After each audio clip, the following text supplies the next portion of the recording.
En marge de la 3e édition du Forum Changer d'air, nous retrouvons Laurent Chouin. Vous êtes directeur des ressources humaines chez Mazars.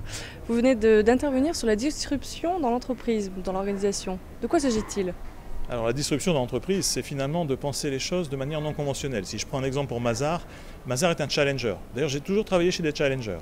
Et il se trouve que vous avez le choix quand vous êtes un challenger. Soit vous êtes conventionnel, vous essayez de copier les leaders. Donc en fait, vous êtes dans des standards. Et soit vous essayez d'être influent dans votre métier. Et je dois avouer que ma pensée a toujours été de dire qu'être finalement un challenger conventionnel, c'est absolument stupide, alors que d'être un challenger influent, c'est certes difficile, mais c'est ce qui est passionnant aussi. D'ailleurs, ça nous donne des jobs un peu plus marrants, puisque c'est à nous d'inventer des choses différentes qui nous font percevoir aussi de manière différente. Alors vous avez fait une thèse sur le leadership partagé. Est-ce que vous pouvez nous en parler un petit peu ? Oui, alors d'abord c'est une thèse tardive, hein, c'est quelque chose que je m'étais promis de faire avant mes 50 ans, donc voilà, ça a été un peu last minute.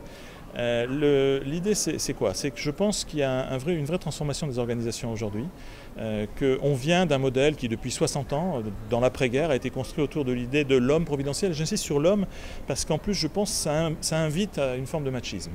Et je crois que là aujourd'hui on est à un virage, les nouvelles générations ne demandent pas ça, elles nous demandent en fait un mode beaucoup plus ouvert, je ne dirais pas collaboratif, parce que l'idée du collaboratif rejoint celle de l'homme providentiel. C'est juste quelqu'un de providentiel qui est un peu plus collaboratif dans son mode. Là, c'est plutôt de dire une idée très très simple. Dans une organisation, il n'y a que deux positions. Soit vous êtes leader d'un projet, soit vous êtes en train d'aider un leader d'un projet à réussir. Autrement dit, tout le monde doit ensemble être capable d'être leader.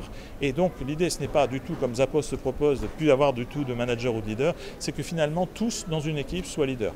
La seule chose, c'est que ça, on ne peut pas y arriver comme ça, juste en décrétant que ça va être le cas. Donc c'est une construction, ça prend du temps, mais en 2-3 ans, vous pouvez monter des équipes de très haut niveau qui fonctionnent sur cette base-là.